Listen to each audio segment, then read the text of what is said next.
Hi, everyone. Welcome to the Billy Wilder Theater. I'm Claudia Bester. I'm the Director of Public Programs here at the Hammer Museum. It's my great pleasure to welcome you all here tonight. It's for you. Tonight, we're so thrilled to present a new animated film by artist Glenn Kaino called Hoops, Hopes, and Dreams. The film is a reminder that for millennia, sports have been a powerful way to connect people and build communities of trust and respect, and that includes our modern political history here in the United States. And I think with the World Cup coming next year and the Olympics coming in a couple of years, we're all going to be thinking about the power of sport to unite people over the next few years. So we're going to kick off that season with Hoops, Hopes, and Dreams, which made its debut at this year's Sundance Film Festival and was awarded Best Documentary Short at the Cleveland International Film Festival. The director, Glenn Kaino, is an artist known for blending stories of human rights and dignity and shining a spotlight on how courageous individuals can make real change in the world. He is very well known and respected internationally for his expansive vision and activist-minded practice, which encompasses painting, sculpture, installation, performance, monumental public art, theatrical production, and feature films. Glenn's work has been featured in the 2004 Whitney Biennial and the 2013 Cairo Biennial, where he was selected to represent the United States. He's also had solo art exhibitions at the Japanese American National Museum, Mass MoCA, and the High Museum of Art in Atlanta, to name just a few. He's also incredibly collaborative and generous and has an incredible breadth of experience creating artworks that bring together systems of knowledge, forms of production, and people that don't normally have a chance to connect, and many, many long-term partnerships with other visionaries from around the world. And he was the co-curator of the Hammer Museum's enormously popular PST exhibition last year called Breathe, Towards Climate and Social Justice. Glenn's work really inspires me personally, and I always feel very lucky every time I get to experience one of his works in person. So we're very excited to show his new film here at the Hammer. And after the screening, which is going to be around 20 minutes long, Glenn will be in conversation with Alexys Feaster, a producer of Hoops, Hopes, and Dreams, and Kirill Yeretsky, the film's animator, in a conversation moderated by journalist Lisa Ling. And afterwards, I want to invite you all to join us in the lobby for some light refreshments and a chance to talk about sports and the film. So now please join me in welcoming artist and director Glenn Kaino, who's going to say a few words about the film.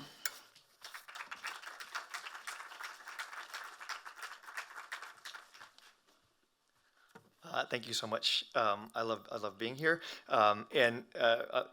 Claudia always has generous introductions.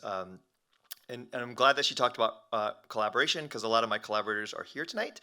And so I want to acknowledge the team that produced and created Hoops, Hopes, and Dreams. As she mentioned, our producer, Alexys Feaster. Producer Afshin Shahidi is here, and cinematographer. Our animator, who you will see later, Kirill Yeretsky, is also here. And our executive producer, Kevin Iwashina, is here. And August Orser, one of our co-producers, is here as well.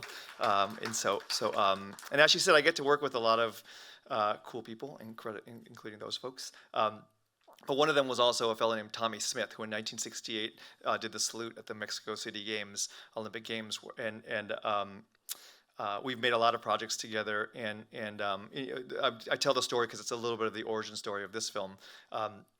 We made a large monument that's actually in the Smithsonian American Art Museum now, that we're very proud of, not only because it's a permanent acquisition to the Smithsonian, but an image of the sculpture is actually on the cover of a book called A Shape of Power, which is in fact the exhibition that the current administration has used to start their attack against culture and museums. So the curator called and said, "How do you feel that your book is, and the image on the cover of your book is driving the administration crazy?" I said, "That makes me feel pretty good."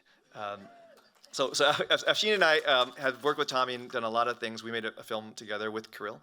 But one of the things we also did is we helped start his foundation for his legacy. And every year there's a foundation gala. And I make a small artwork, a little replica of his fist for the honoree. And if you can imagine, this happens usually in Atlanta in a small church or church-associated venue. And I'm the Asian guy in the corner, sort of eating my food and while folks are getting awards. And a few years ago, the honoree was Ambassador Andrew Young. I'm sitting there eating my food, and I'm watching Andrew Young get this award, and the first thing he says is not dissimilar to other politicians or people who I've seen meet Tommy and talk to Tommy. Somehow, despite Tommy breaking 13 world records, everyone wants to talk to Tommy about how great they were as of an athlete, and Ambassador Young's no exception. Ambassador Young gets on stage, he gets the award, and he says, "Tommy, did I ever tell you how good I was at basketball?" And Tommy looks at him and says, "No, and Andrew, Ambassador Young, please tell me." And he says, Ambassador Young says, "Well, Dr. King and I used to play basketball to connect with kids in the movement." Now, I drop my fork right there. I jump over the tables. I'm trying to beat Andrew Young out to the parking lot because he's being wheeled out in his wheelchair. He's done talking. His words are quick. And I finally ambush him as he's about to get into his car. And I jump in front of his wheelchair and I say, "Ambassador Young, my name is Glenn Kaino. I made the award that's in your hand, and I work with Tommy, and I love that story. And do you mind? Would you be interested in allowing me to tell that story on film?" And he says, "Yeah, I love Tommy. I love basketball. Sure, let's do it." So the first thing I did is I called a fellow who was our fifth producer, who unfortunately was murdered in the production of the film, Michael Latt. And Michael was a collaborator, and sort of to honor him, we always tell the story about how great he was. His organization was called Lead with Love, and he was well known in media circles as someone who was connecting communities and galvanizing communities. He worked with Ryan Coogler and Common and Ava DuVernay and a lot of great folks to galvanize communities around projects. And he was a long-term collaborator with all of us, but he had never made a film before. And so even though his family also was very, very noteworthy in the industry, but I called him up and I said, "This is the project. I got the project for us." And we were off to the races. And then Michael helped us build the team, introduced us to Alexys, which was a game changer, which you'll hear about later. And we were off to the races. So we're so proud to screen it here, and we lost some folks to the rain. But thank you so much to not just Claudia and the museum, but for y'all to venture out in the rain. And I'm so proud and happy for you to see the film. So thank you so much.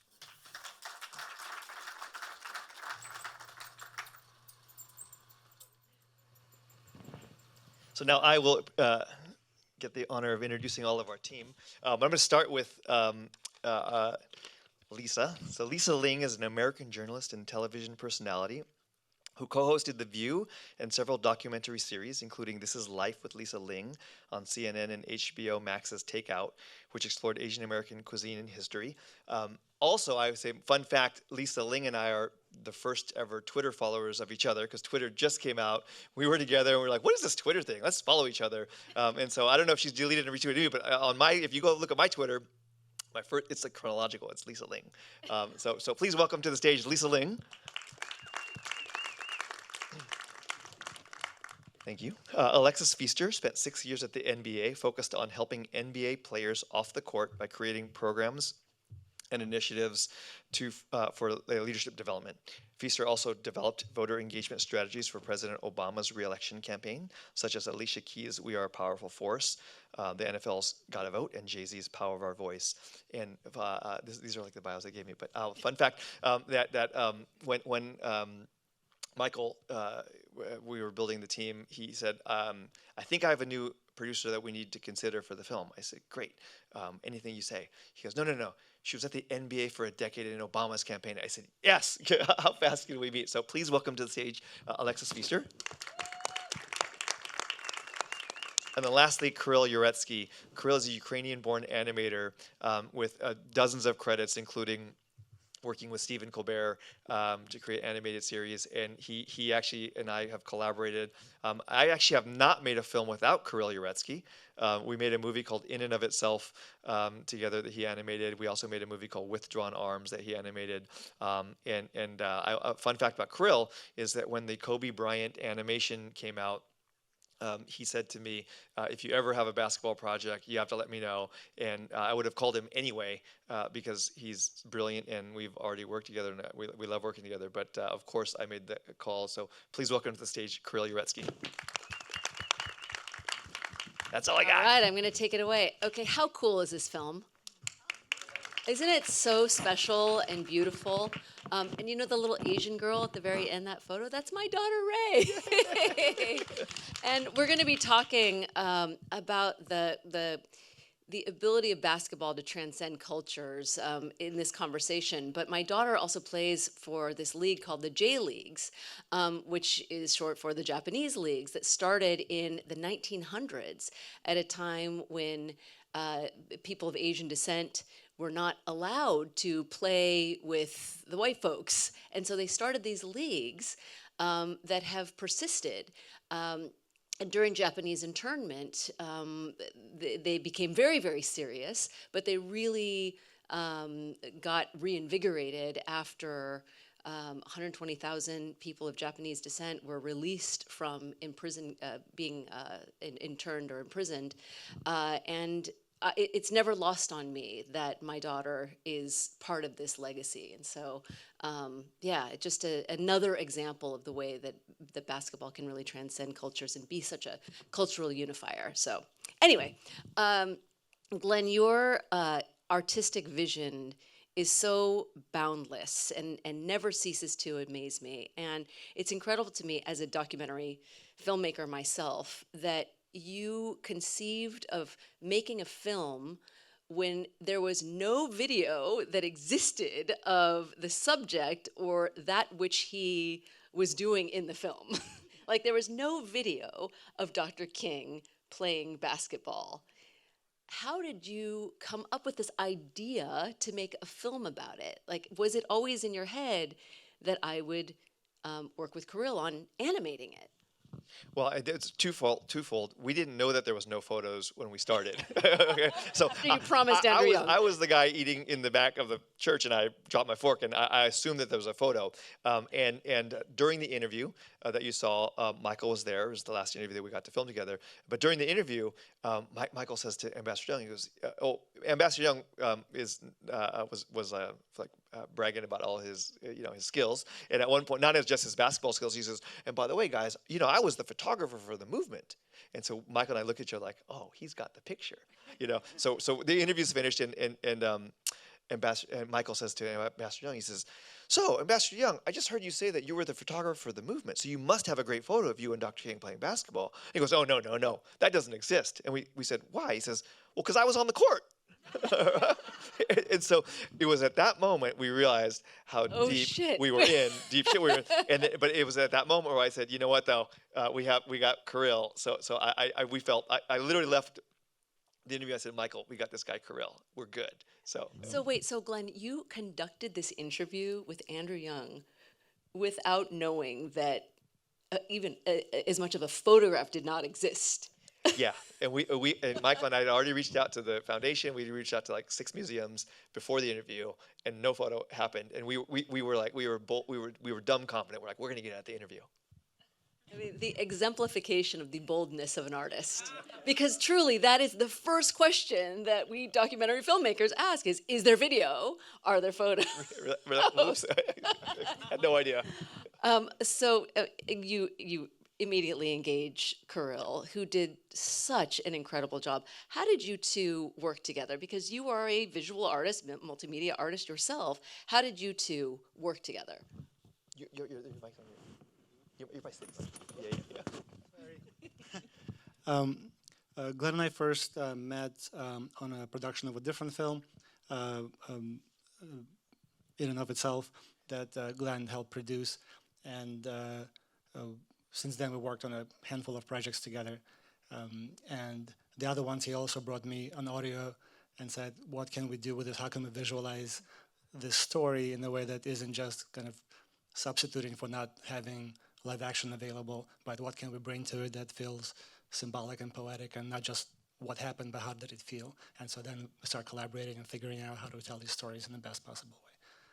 And I would say last week, I was like, there's an iterative process that he's so generous. So Kirill's style is vast, in terms of his aptitude to be able to make things. And so he's been very generous with me to take either for the Tommy project, like charcoal drawing that I would make, and then he would give examples and options, really like kind of going back and forth on the visual representation. And we did the same thing here with like penmanship and then he innovated the entire look. that Bong Joon-ho loves and was trying to figure out how to copy. Yeah, I mean, can you describe the specificity of it? Because as you were saying, it's a very specific kind of animation that Kirill employed. Well, I'll talk about one part and then I'll toss it to you. The one part that was the most important part was to make sure that since we were working with Obama's likeness and Martin Luther King's likeness, that there's in illustration and cartoon making, there's a triangle spectrum between symbolic representation, which ends up being cartooniness, and then hyper realistic, which becomes maybe inaccessible in time frame or whatnot. And so it was a lot of work to get how the characters look in a way that was elevated, but allowed for enough representation. And then technically, Yeah, that was a big challenge. How do we stylize the features, proportions of the characters in a way that is fitting for portraying such icons as Dr. King and President Obama? And we went through a lot of iterations trying to find just the right balance of those things. And then a big aim that Glenn set for me was we want these animations to feel both timeless and contemporary. And then how do we find that balance? And we kind of came up with this style that's inspired by Indian ink paintings and drawings, which is very classic. And then it kind of stretches from Dr. King's story, which is more in the timeless zone. And once we get into the Obama, we can evolve the style to incorporate more color and to go from something that felt very dark during the movement to something that felt more hopeful in the Obama era. And Dr. King's yellow color that we associated with him in the very beginning story becomes a big part of the environment, which is the yellow environment is like Dr. King's work has seeped into the environment essentially. When Stout was talking about this guy playing basketball, did you realize it was Barack Obama when you were watching? I mean, when he flashed that smile, like that was one of my favorite moments in the film, that iconic Obama smile. Like you just captured that so beautifully in this animation. I just loved it. That was a credit to Glenn. He really pushed me to let's keep that hidden as much as possible until the very end. It worked. Yeah, I mean, I was watching, I'm like, it kind of looks like Barack Obama. I knew he played basketball, but the moment he flashed that smile, it was like, oh, okay. I just loved it.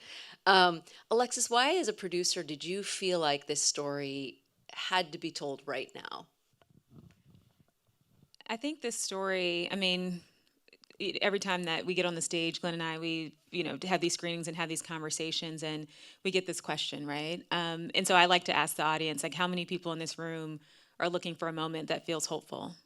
Show of hands, every single person in this theater wants to feel like there's hope. And so I think for me, I know Glenn talked about Michael and the introduction, to have, a body of work that I've worked on for a long time. I've worked for President Obama, I worked in the NBA, and to be able to tell a story, merging those two worlds at a time like this, when things are fated, when things are created at a time where that the world needs it, I feel like that's what's happened here. But I also, we talked in the back of it, Lisa, about President Obama and when he was coming up for his reelection, and that's the time when I joined the campaign. And our country wasn't quite sure that he deserved to be reelected, right? It didn't feel like he was doing enough for our country after the first time he was in office. And I think that when we put a film out like this, it shows that, Dr. King, when he went out to get people to follow him, it was a movement, and the movement required community. It required us all to be receptive to what our leaders were bringing to the table, and it required us to also buy into the opportunity and the possibility that there's something that's bigger than ourselves that we can work towards. And so I think that the theme and what Glenn's been able to do and how this story has been told, it allows us all to see ourselves in this moment. It allows us to be able to wake up and say, I've got neighbors. Straught talks about it, so beautifully, we're all a team. And so, for me, and I look at this team environment, I've been on so many different team environments, and I'm like, if we can inspire our country, if we can inspire each other right now to look at our neighbors and say, this is a moment for us to unify. Let's actually have each other's best interests at heart. And in order to do that, we need to spend time with each other. We need to go meet people where they are. We need to go to the court if that's where we are. You mentioned your daughter going to the court. Where is it that we can meet each other? And I think that right now telling a story like this allows us to meet each other, meet our neighbors, meet, people who are like-minded and people who aren't, and see ourselves in each other. And so I'm really excited that we are telling a story right now where I think we all need the hope and need the inspiration and need to feel unified. When in the process did you think about telling the Obama story? Ooh, that's a good question. Well, I think that when we started making it, we had a hit list of like really great stories, and President Obama was on it. We actually filmed. We traveled around the country and filmed a bunch of NBA players who didn't make the cut, and so there's this You didn't cut LeBron. No, we didn't cut LeBron. No, yeah. We didn't interview LeBron. No, but we did cut a bunch of All-Stars. And the reason why we did that was because once we had all the interviews and we sort of were looking at it, there was such a resonance between the two stories that it felt well. They worked really well together. But also, and what Alexys says is, we said, wow, this film, what we're trying to do actually is not only just bring our heroes down to our level. We like to say that hopefully this paints a path for us to aspire to be at their level. It's a two-way street, leadership. Our leaders are just like us, but what also differentiates us from our leaders in potential? So, do you think President Obama knows about MLK's his basketball roots? Do you think he has any idea? I have a little bit of an educated, almost maybe, I don't know, but let's just say so Malia has seen the film. Okay. And so our hope is that they see the film. So if you're watching on YouTube, Obama family, this is a really good Thanksgiving Day watch. Well, hopefully they'll be seeing it on Hulu. Yeah. There are few figures in history that have been as lionized as Dr. King. He really, even though his movement was for the rights of everyone, he still occupies this almost like this mythical role. How do you think, or in so many ways, like this idea of making him more relatable because he has always kind of maintained this almost mythical place in history. How do you think that people are going to respond to seeing him just kind of be a regular guy and play this universally loved sport?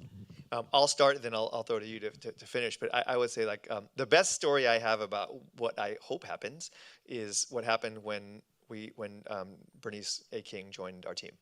And she joined after the film. Dr. King's daughter. Dr. King's daughter, who is an executive producer of our film. We were very nervous to show her the film, and when we first Zoomed with her, the first thing, like literally the Zoom starts, we introductions, and then she says, "I love what you did with my dad's story." And we thought, wow, this is like really great. And she said, because people know him in this historic context, but the new generation, he's a figure in a book, he's a legend, and he's a story. And what this does is it contemporizes it and makes it a relevant dialogue for today. And she was really great. And so we've been traveling around the country talking about this, and we have some really exciting stuff coming up and whatnot. So Yeah, no, and I was just going to say, I think just this idea that we get to expand his legacy. Again, at such a time as this, right, where our history is being erased and where people are really trying to censor the reality of what really makes our heroes. But I also feel like it's really important to storytell. And so as we're going around the country talking to people, one of the things that I think is a great reminder is that your parents have stories, your grandparents have stories, your ancestors have stories. We all can pick up a camera and memorialize the people in our lives. And I think what Glenn's talking about for his daughter, she hadn't seen this, right? So like in a way, we're providing her family with the ability to look back and show their kids and their kids' kids the fact that her father played the game of basketball. And I think, to me, it makes us all, look in the mirror a little bit of a responsibility to tell those stories about our families that we might not have heard. And that's how we keep history going. That's how we keep, storytelling relevant to each and every one of us. I'm producing a film like this for the first time, but obviously I have the bug now because we're doing this all the time, making all kind of films, y'all. Tune into Visibility. But I think it's a reminder that there's so much deeper than what's on the surface. Like Dr. King playing basketball, yes, it's relatable. And I was telling Lisa the story in the back about Swin Cash. Her sons are 7 and 9 years old. They've seen the movie now going on a third time. They're asking, well, when is it going to come out? Because they've been to the theaters twice now because they feel so connected to it. So hearing Dr. King's name, they may not have heard that, but now they look at him and say, oh, this is a guy who played basketball. He went to the community. He met kids where they are. And that's the exciting part for us, is to be able to have young people, to have my nieces. My niece was the first photo right before your daughter holding the basketball. That's savvy. And so we get a chance, and she passed away, unfortunately. But her sister and all these young people get a chance to see this. And when they're now on the court, instead of just talking about MJ or LeBron or whoever, they can now cite Dr. King the same way that they can cite President Obama. And that to me is like, wow, for us to be a part of that story forever, that's legacy.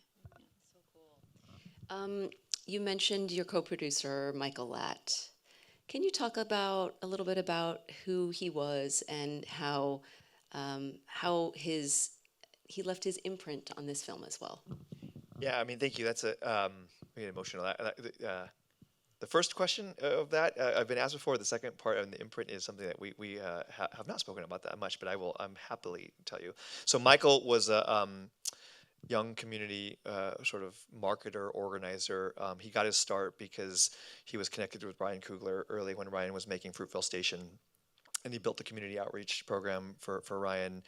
He then got connected to the musician Common and created and introduced Common to prison reform, and created the programs for large scale prison reform. And then through that work, Ava DuVernay, his universe expanded into really putting together meaningful programs. I met him. The joke I like to say is that. He was such an intensely loving person. The first time I met him, I drove home and I called Rachel on our team, who's the studio manager, and I said, I think I just went on a date. It was really intense. It wasn't a date because she felt the same way. Literally, and everyone who met him felt the same way. Wow. But quickly he became a partner in my studio, and every project that we have in the entire, all my public artworks, he was the part of that sort of community and sort of political building. And so it was just natural when I heard the story from Andrew Young that this was the story that Michael and I would produce together. Also because we had a vision that would be a short, so that we could do it really well. There's one thing about us trying to go make a feature film that may or may not work. We wanted to do something that we could really focus our attention on, and that Michael, the first job was build a team, and we have a great team. And then the other story I always tell, which is fun, is raising money for this type of stuff's hard. Raising money for every art project's hard, but short films is very hard. And so I was installing at a museum, the Japanese American National Museum, and Michael had set up a fundraising call early on in the process, and I stopped the install to walk out of the museum, and I'm on the phone, and it's a windy day. I remember it was very windy, and the woman gets on the phone, and the first thing she says is, "I'm sorry, we love the project, but we don't have any money, but we're here to support you in any other way." And I don't know if anyone's heard that before, but we get that a lot. And so I'm like, "Oh, I'm losing connection. It's really windy. Oh, I'm sorry, I can't hear you." And so I just hang up the phone. "Michael, you can take this." I hang up the phone and I go back to the museum. I call him back 4 hours later, we're done with the install, and I said, "Hey man, how did that call go?" And he goes, "Great, I got the money." I said, "What are you talking about?" I literally heard her say the words, "I don't have any money." And he goes, "I know what she said, but I got the money." 48 hours later, I'm on a Zoom call, and we got the money, and it was funded 72 hours later. And I'd never had that in my experience as an artist before. So that's a little story of the strength of his character.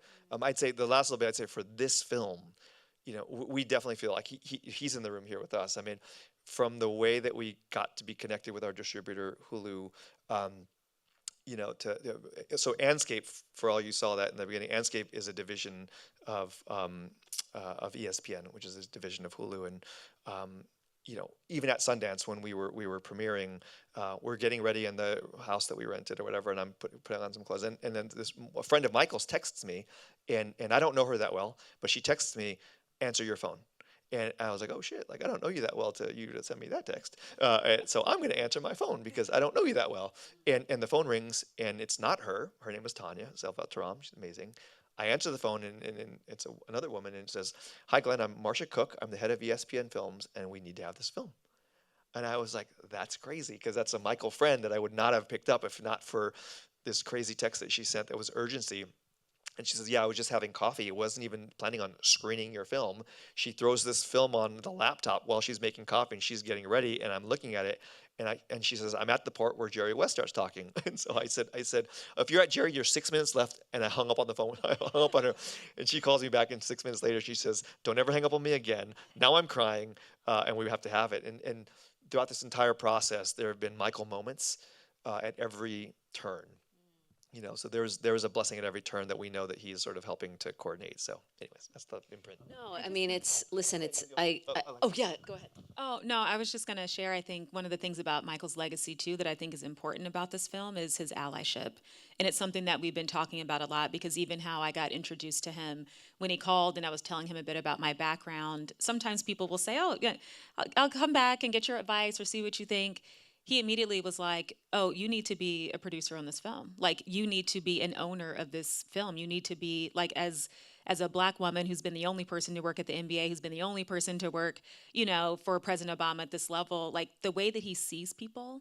And that's the theme that you get from everyone that you talk to who's ever known him. So Glenn talking about his roots with Ava DuVernay and Common and Ryan Coogler, the theme around his allyship for people who don't look like him. And I don't often tell this story, but I'd heard about Michael well before I met him, because people would tell me that there's this white guy that's doing the job that I do, and how do I not know him? Like, "Do you know the white guy that does the job, the same thing that you do? Like, he's out there doing it in film, and you do it in sports, and how do you not know Michael?" And I'm like, "Oh, I've heard of him. I've heard of his work, because his work just precedes him, and it's left such a lasting legacy." But the way that he engaged people and sees the value in people is something that I like to always share, because that doesn't happen often. It doesn't happen often for women. It doesn't happen for sure for women of color.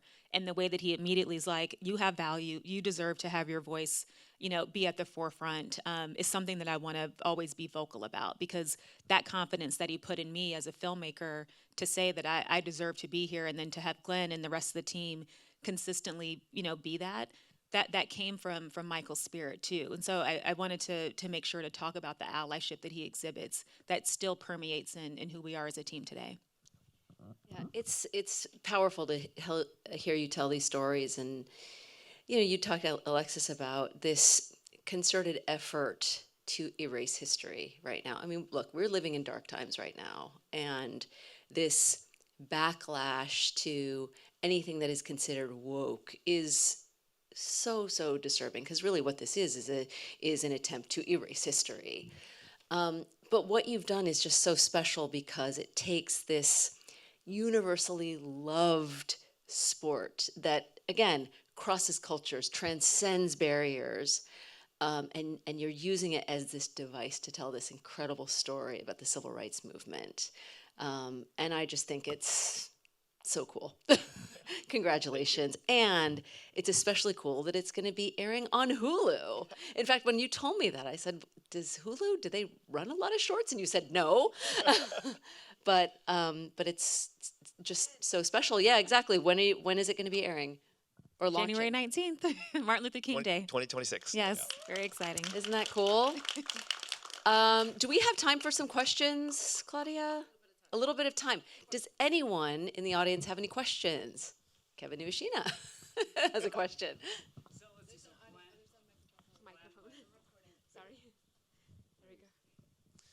So Glenn, when I think about your documentary work, Martin Luther King Jr. and of course Tommy Smith, these very iconic individuals from the 20th century, Black America.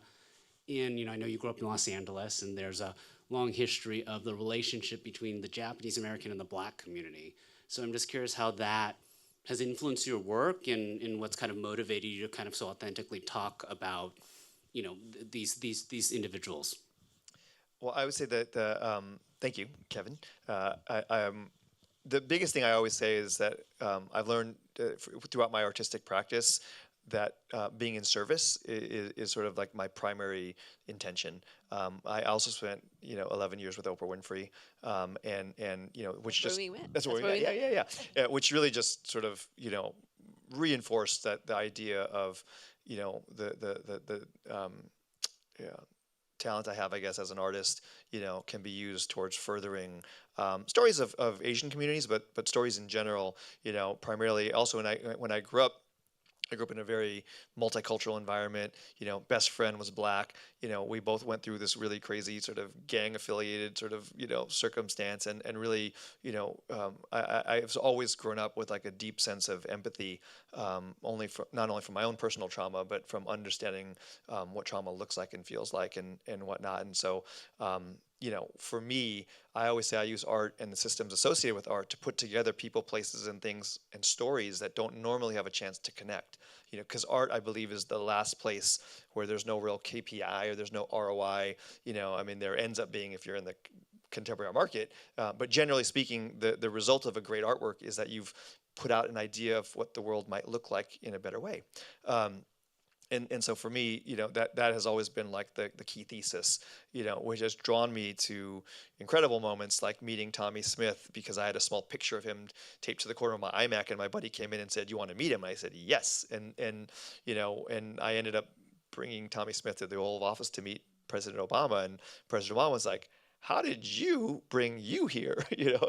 How is it, out of all the years that Obama was in office, no one had ever brought or invited or fought for Tommy Smith to go meet him. And, an Asian American artist from East LA whose grandparents spoke Spanish is the one that worked his ass off to go try to get Tommy to meet. And again, I think, to Alexis's point, like the whole, my studio and everything you do is about allyship and about camaraderie and teamwork and about how, we have to be able to create spaces.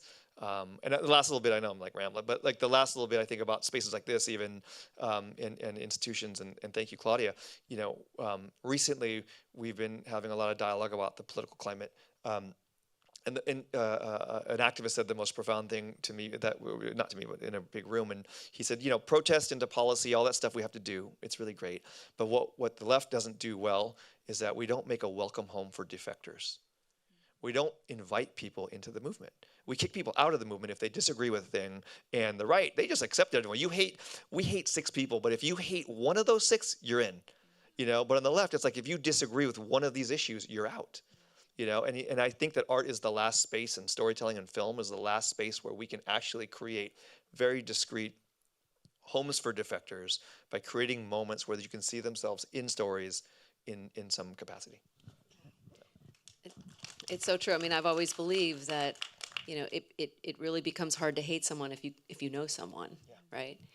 And to your point, Kevin, talking about the relationship between the Black community and the Japanese community specifically, it's really interesting that the biggest proponents of reparations for Black people are members of the Japanese community. They're such diehard proponents of reparations. We have time for one more question if anyone has one. No questions? Well, thank you all so much for coming, and tell all your friends to watch this film on Hulu on MLK Day on February 19th. Thank you so much, everyone. Thank you, Lisa. Thank you.